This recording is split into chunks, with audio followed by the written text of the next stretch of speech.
And Shalom Yasha Allah, this your brother Abaya coming at you with some more precepts. I want to speak on the times ahead to everybody that's in the truth. I'm sure y'all already know.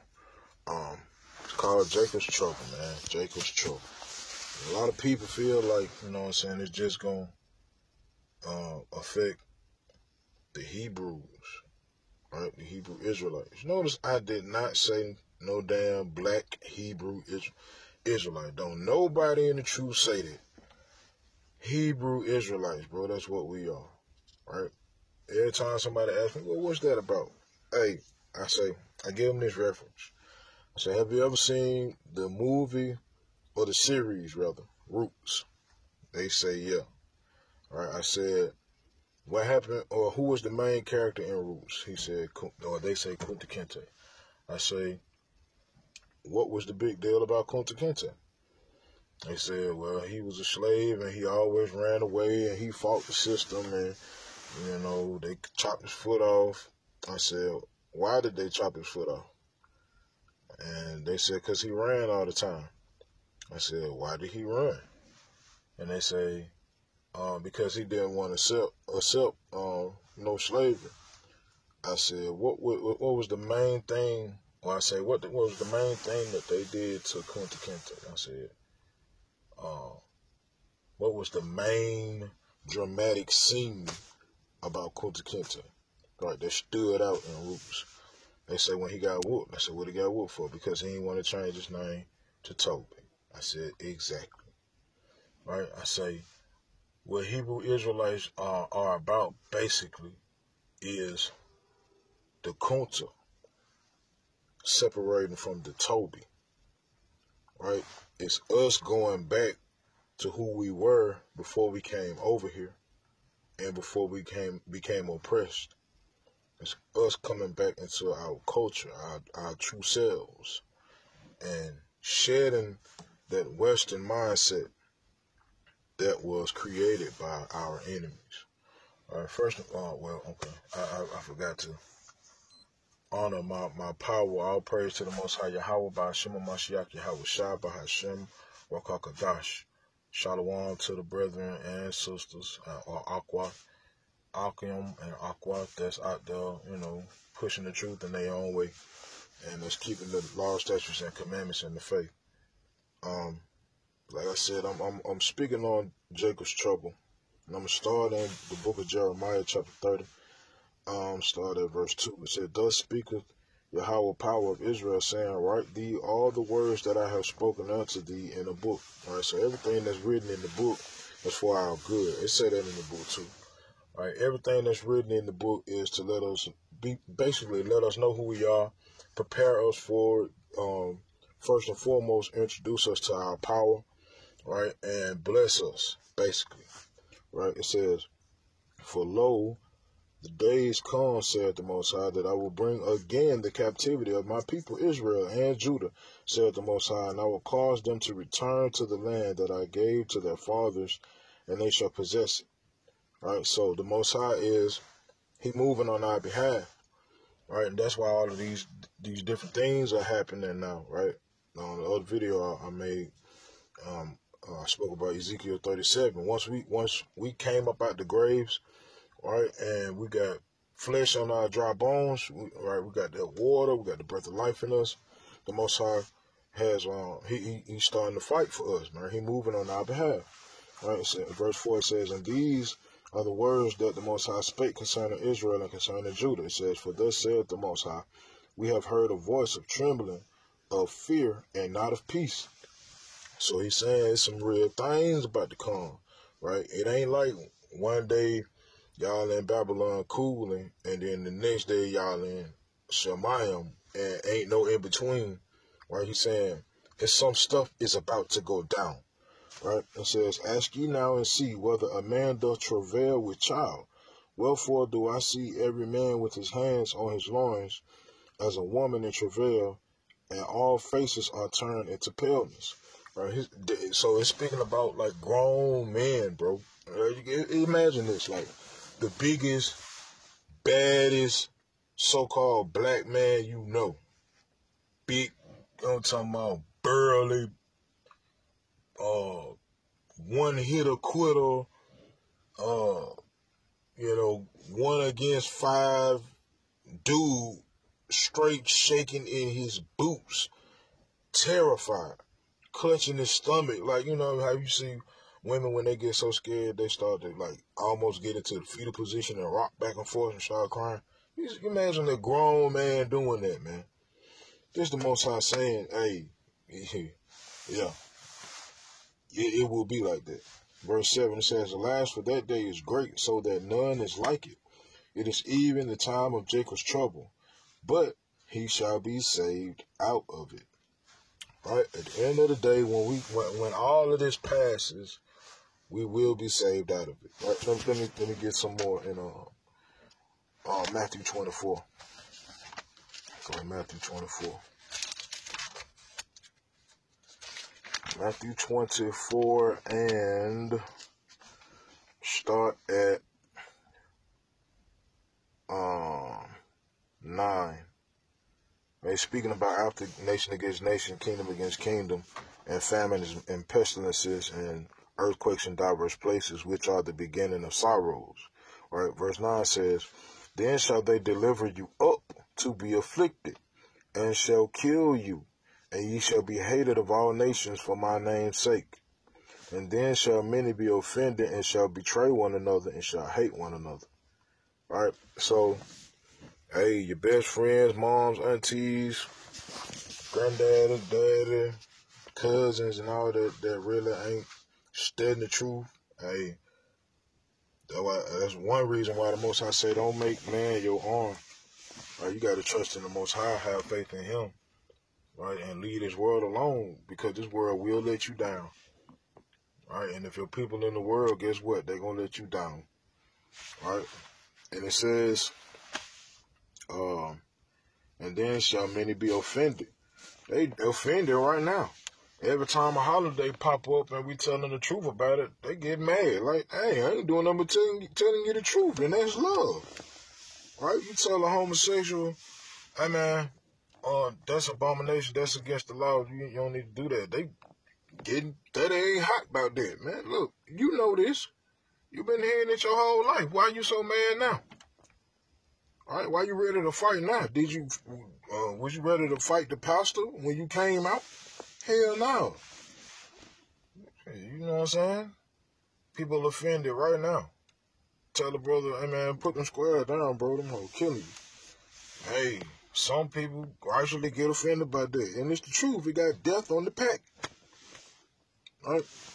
Verse 11, it says that many false prophets shall rise and shall deceive many. And because iniquity shall abound, the love of many shall wax cold.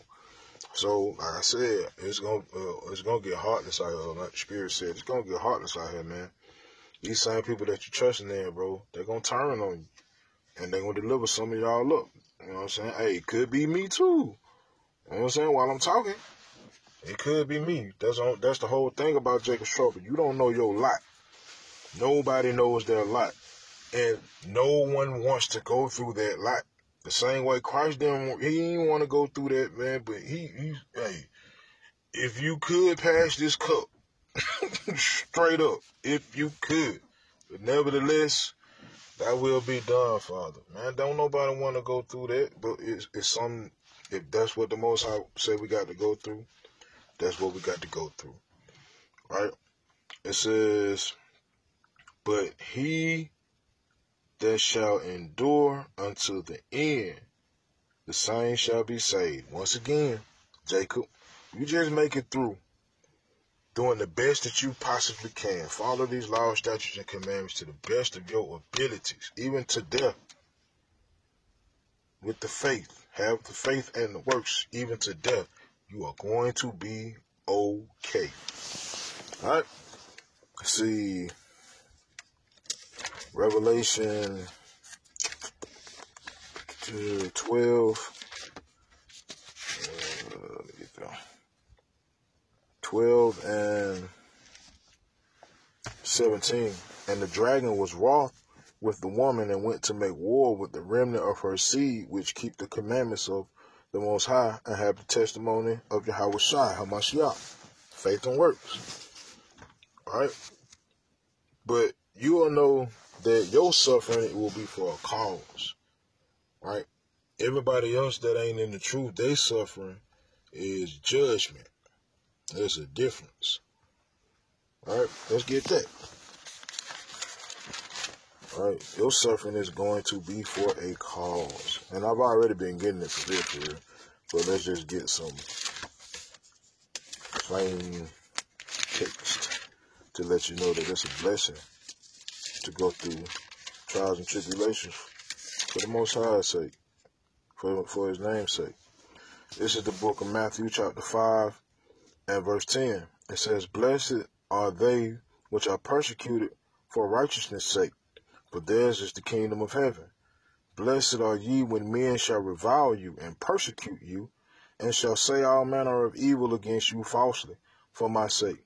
Rejoice and be exceeding glad, for great is your reward in heaven. For so persecuted they the prophets, which were before you." So it's an awesome thing to be looked down in this world, right? To have people look at you like you crazy, to, you know what I mean, talking about you in a cult and you have no knowledge of the scriptures, but you bringing out scripts to back up everything that you're saying. And they going off of sheer opinion and heartfelt quotes from pastors, all right? But you the crazy one. And they go to church every Sunday, almost, Wednesday, right? And you bringing out scripts that they ain't never heard before. They never heard before. But you the crazy one. Okay. So, let's see. Daniel, got to get Daniel, bro. Got to get Daniel. When you talk about Jacob's trouble, you have to go to Daniel. Look, the book of Daniel, chapter 12 and verse 1. It says, "And at that time shall Michael stand up, the great prince, which standeth for the children of thy people. And there shall be a time of trouble, such as never was since there was a nation, even to that same time. And at that time thy people shall be delivered, every one that shall be found written in the book." There it is again. You're going to make it through. It's going to get real. It's going to get worse. And war, hey, it's inevitable. Let me show you that. And it's inevitable because thus says the Most High. Right? It's all a part of the plan. All a part of the plan. All a part of the scripts. It's the book of Joel, chapter 3 and verse 9. "Proclaim ye this among the Gentiles, prepare war. Wake up the mighty men. Let all the men of war draw near. Let them come up. Beat your plowshares into swords and your pruning hooks into spears. Let the weak say, I am strong." So the weakest nations out here, hey, they got them nukes for you. If they ain't got them nukes, they're tied into people who got them nukes, and they got rockets, right? They might got rockets that can reach a certain level, or they might got, missiles that can reach a certain place over there, but they linked up with people who can reach everywhere, right? It says, "Assemble yourselves and come, all ye heathen, and gather yourselves together round about thither. Cause thy mighty ones to come down, O Yahweh." It says in verse 12, "Let the heathen be wakened and come up to the valley of Jehoshaphat, for there will I sit to judge all the heathen round about." That's the war. That's it right there. The valley of Jehoshaphat. All right? That's what's going on in the Middle East. That's why it's getting so crazy. That's why America's allies are doing what they're doing. And check that. That's in scripture. Revelation, what's that, 17? Let's see. Revelation 17 and 1. It says, "And there came one of the 7 angels which had the 7 vials, and talked with me, saying unto me, Come hither, I will shew unto thee the judgment of the great whore, which sitteth upon many waters, with whom the kings of the earth have committed fornication, and the inhabitants of the earth have been made drunk with the wine of her fornication."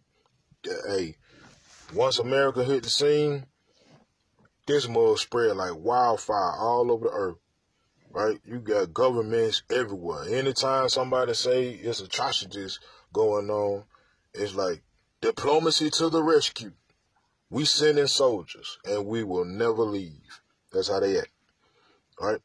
But as far as America's actual, it ain't their land, it's really our brethren land that they stole. But the place that they calling theirs, right? They call it the melting pot. Check this.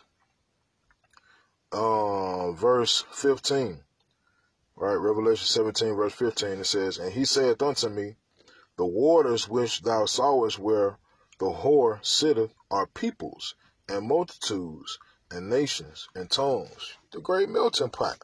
That's it. Now, let's see what scriptures say about this great melting pot's allies, right? Go back to verse 3, 17 and 3, Revelation. It says, "So he carried me away in the spirit into the wilderness, and I saw a woman sit upon a scarlet-colored beast, full of names of blasphemy, having 7 heads and 10 horns." Right? European Union and so forth. This America's ally. This Babylon's ally. Watch what it says Babylon's allies will do to Babylon. Go to verse 16. It says, "And then the 10 horns which thou sawest upon the beast, these shall hate the whore, and shall make her desolate and naked, and shall eat her flesh, and burn her with fire." Everybody got them nukes. Beat your plowshares and the hooks. Valley of Jehoshaphat. All right, and there's going to be a certain battle in this Valley of Jehoshaphat war. It's going to be a certain battle. Check what the battle's name is. It's Revelation 16 and 16. "And he gathered them together into a place called in the Hebrew tongue Armageddon." Once the battle of Armageddon begins, it's a wrap. Dun da da. Right? Like my Benjamite brethren say, dun da da. Dun da da. Alright? It's a wrap. It's over with. Done. Dun da da. Alright? Let's see. 2nd Ezra 13 and I started 32. Well, I started 31. I started 29. "Behold, the days come when the Most High will begin to deliver them that are upon the earth." All right? It says, let's see, "And he shall come to the astonishment of them that dwell on the earth." All right? It says, "And one shall undertake to fight against another, one city against another, one place against another, one people against another, and one realm against another." You see, it's the same thing. It's the same thing, right? Matthew 24, it's the same thing. 2nd Ezra 13, it's the same theme, right? It says in verse 32, "And the time shall be when these things shall come to pass, and the signs shall happen, which I shewed thee before. And then shall my son be declared, whom thou sawest as a man ascending." Right? It says, "And when all the people hear his voice, every man shall in their own land leave the battle they have one against another." They're going to leave on these different battles, like Armageddon. They're going to leave that and turn to the most... These dummies really do believe that they can go to war against the Most High by Hashem Mashiach Yahushua and win. Right? When Space Force was introduced, people were like, "What? Man, buddy been watching too much Star Wars and Star Trek, ain't he? Tripping, ain't?" Nah, it's biblical, bro. Right? They know what time it is. Y'all can believe whatever it is they saying to you about why they making these things. Hey, it's in the scripts. Right? Let's say, and let's see, and an innumerable multitude shall be gathered together as thou sawest them, willing to come and to overcome him by fighting. Dummies. But he shall stand upon the top of the Mount Sion, and Sion shall come and shall be shewed to all men, being prepared and builded like as thou sawest the hill graven with our hands. Chariot, swing low, sweet chariot, coming for to carry me home. Yeah, coming down. All right. Let's see. Verse 37. And this my son shall rebuke the wicked inventions of those nations, which for their wicked life are fallen into the tempest. Bun down. Bun Babylon. Right? And shall lay before them their evil thoughts and the torments wherewith they shall begin to be tormented, which are like unto a flame, and he shall destroy them without labor by the law, which is like unto fire. Bun Babylon, bun. Thus says the Most High. Right? But at the end of the day, the Most High people going to be saved out of that. All right? That's it. Point blank, period. Right? Jacob's trouble, man. Coming soon to a place near you. Famines, pestilences, wars, so forth and so on. Get your spirit straight. Time almost up. Call Halawa Yahweh Bahashem Mashiach Yahweh Shah Bahashem Rakakadash Barakatham Ha'aba Barakatham Ha'ban Babakashah Ha'aba Yahweh Bahashem Mashiach Yahweh Shah Abad Baba Shalom Yashala Shalom.